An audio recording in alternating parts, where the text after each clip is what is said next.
It's time for the Daily Stand Up Podcast presented by Agile Dad with your host, Lee Henson. Without any further ado, let's get started. I just got an email from Mike Cohn, and it's an interesting one, so I'm curious to see where he's going to take this one.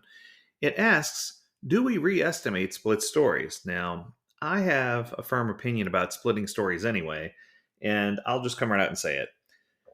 In all my years, I could probably count on one hand in 20 years how many times I've had to split a story, meaning less than 5. The reason why I say that is because I think that if we get better at estimation techniques and if we get better at forecasting, and if we teach people how to take time out of the equation and start really understanding relative complexity and story pointing, it's going to take us on a journey where we don't need to split stories. But for the sake of saying that we do need to split stories for now, let's see where Mike takes it. So he starts out the letter. Someone asked this question at a recent webinar I hosted about user stories. Do we re-estimate the user story after we split them? The short answer, absolutely. Now, I think this is interesting. When you break stories down during product backlog refinement or grooming or sprint planning, if you're trying to make a story smaller to fit inside of a sprint, the team will want to re-estimate it. And there's no guarantee that some of the new estimates will equal the old. Okay, so that's now we're onto something. Okay. Until I got to that point, I was kind of shocked with where Mike took this, but now I'm almost on the same page as him. So let's go through and break that down real quick. So if I'm in a planning meeting and there's a story that's just going to be too large to fit in a sprint and I break it down into smaller pieces, absolutely each piece should have its own estimate. We shouldn't try to put the big piece in and split it. That doesn't make any sense, right? So this is where the use of like an epic or a feature where you break it down into smaller stories, but you can still track the parent, that's where this comes in. And to Mike's point, if I have an 8-point epic and I break that down, it doesn't mean that one story is going to be a 3 and another is going to be a 5. I might have 2 3s, a 5, and 2 1s, right? What I'm saying is the sum of the smaller stories doesn't always equal the whole of the larger epic, if that makes any sense at all. So you're not trying to guarantee that the sum is equal. The problem that I have is if you have a story that you work on it for an entire sprint and you don't finish, should you be rewarded with partial points before moving on to the next sprint? In which case, in every workplace I've ever coached, I say the team takes 0 points for that story. The full value of the story points carry over to the next sprint. And when they finish it, they get credit for the points. That way, over the course of multiple sprints, they still get the average. I don't want the team to feel like velocity is such a solid number that they have to nail it perfectly each and every sprint. So let's continue. It says that's okay and expected. Ideally, the estimate will even out over a bunch of stories and splits, but it won't be perfect. Just adjust the burn down to account for the rise or fall to estimated points and keep on moving. And if you're doing burn downs based on story points, this makes sense because then what it'll do is it'll avoid you having a drop and a tick up across sprints. But in my world, I don't even track burn down. I like to track burn up. But let's see where he goes. The product burn down is like an airplane touchdown. Ooh, I think I'm going to like this analogy. For a longer explanation, I'll use this analogy. I flew into Heathrow a few months back on one of my periodic trips to London. I was looking out of the window, idly watching the mechanisms on the wings as we made our final descent. It was a windy day, so I was curious how the pilot would handle the landing. I know that the pilot follows a glide path towards the runway, shaped much like an ideal burn down line. But from my point of view, we didn't hurtle down an imaginary diagonal line and magically land in a perfect spot. We descended a little bit, then flew at what seemed like level for a little bit, and then we got a bit lower. At one point, we were close enough where I could see the runway. We were buffeted by a strong gust. But don't panic. I didn't panic. Thankfully, neither did the pilots. They just made some sort of adjustment. I felt like they added a little bit of power and resumed their steady progress towards the destination. Every commercial runway in the world is painted to help give pilots visual cues about their safe landing zone. In vastly simplified terms, there's a threshold. After that point, it's safe to land. And a touchdown zone, a range of safe touchdown points from 500 feet to 120 meter increments. This safe range varies depending on the size and weight of the airplane you're in. I don't know precisely where we landed in a touchdown zone, but the pilots greased the landing and got us to our gate 10 minutes early. So despite the literal ups and downs and the visual estimates they had to make on their way down, they ultimately succeeded. A product burndown chart is much like the airplane's approach into Heathrow Airport. It rarely follows a straight line. Some sprints, as we approach, we have to go a little bit faster than the goal, and we expect, and sometimes we reach it a little bit slower than we expect. Occasionally, we might bump slightly upwards and have to descend again. Predicting exactly when we'll touch down on the ground as a product goal is impossible. It's always a bit of a guessing game, but predicting a date range where we will finish in both desirable and entirely doable fashion, and as it is with a plane, it is a skill that improves with practice. So the more you estimate and the better you track your progress, the more consistent and predictable your team's estimates and plans will become.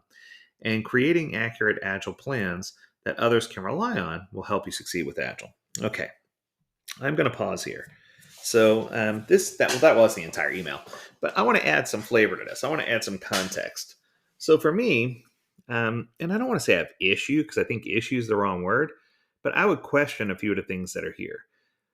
So first and foremost, as a Delta frequent flyer, I have over 3 million miles. I've spent my fair amount of time on a plane, and what I can tell you is the plane, when it takes off, uses GPS coordinates and uses a flight plan and a flight path to make sure that it's flying in the correct direction at the correct speed and at the correct altitude.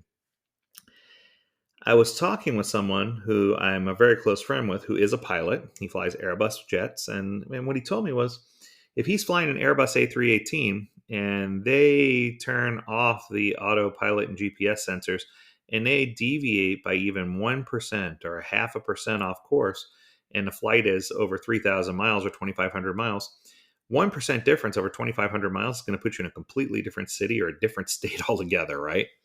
So, what we're saying is that we need to have. So, I love this example because it reinforces something in that teaching class. Everybody tries to get high accuracy and high precision, and that's just not possible, right?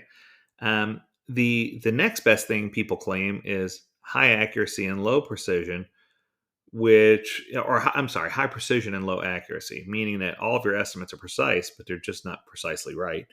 And I disagree with that too. And let me give you an example. So in the ideal world, if we were shooting a target with a dart gun or throwing darts or shooting a handgun at a target, whatever it might be, the goal is going to get to be center mass or bullseyes. The problem with that is that we won't always shoot bullseyes. In fact, more times than not, our path will deviate just a bit. And what I can tell you is if we have one person who consistently gives the lowest estimates, leadership's going to ask for that person to give the estimates all the time because their estimates are low, because in their mind, that means that they'll push or motivate the team to do more work, when in actuality, those estimates are precise, but they're precisely wrong. Because that person's not doing the work, but they're giving estimates behalf on everybody else who's doing the work. And the only reason they've been selected is because their estimates are the leanest. The truth is, the best that you can expect from the team is high accuracy and low precision, meaning that the team knows about how much work they're going to do, that they're not using time-based estimates, and that they can consistently get that amount of work done. If you think about a group of painters, they know about how many walls they can paint based on the size of the walls, and they can pretty accurately predict how many walls are going to be painted of which size. If we use that same analogy and say, let's talk about the time it takes to paint the wall, every single painter might be using different tools or have different skill sets or different levels of experience. They might have a different idea of what the definition of done is. They may have worked on a different project that caused them to feel differently about painting that type of material. I think the point I'm trying to make here is we need to try hard to understand that when we are in the mode of forecasting, estimating, and trying to get things right, that this analogy of an airplane approach is great until you get real close to the runway, and then you have to pivot and make adjustments to get that puppy delivered, to get it on the ground and get it going. And I think that's what Agile is all about. So when people ask me about estimation, I always tell them that it's better to estimate using size because we can always reconcile size later by not trying to associate it with time.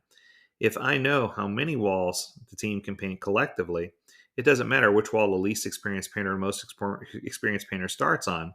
If the least experienced painter starts on the hardest wall, the most experienced painter will knock out all the easy walls and meet that least experienced painter on a hard wall. If the least experienced painter takes the easy walls and the most experienced painter takes the hard ones, in the end, they'll meet somewhere in the middle. But at the end of the sprint, they'll still have the same exact number of walls painted, which is quite interesting. So I think the message here, and this is where I agree with Mike, is that we need to be more careful about how we do estimation and forecasting and what we're trying to do and how we're getting everything processed. And I think that that's important. And I think it's important to stay on track and to have a line and to monitor and make sure we don't have a strong degree of separation. We want to make sure we stay on target and stay on course. But I also don't want us to get so far down that path that we are trying to break things into minutia every single time to estimate, just for the sake of trying to achieve more points. Or yeah, and I don't know. I guess I'm looking at it as a glass half empty kind of approach. But I think the big thing is we need to make sure when we're doing estimation at predictability rules. And whatever that means we have to do to become predictable, that's what we need to do. And we've got lots of tips and tricks that I'd love to share with you. Perhaps in a different podcast episode, we can cover more about predictability. But that's going to do it for today. I hope that you enjoyed this episode. And thank you again, Mike, for another heartfelt email. Love getting these from you. Please keep sending them. If you have a topic you want to discuss, learn more at agiledad.com. We'd love to hear from you. As always, we encourage you to stay healthy, stay well, and stay agile, my friends. Until next time, do take care.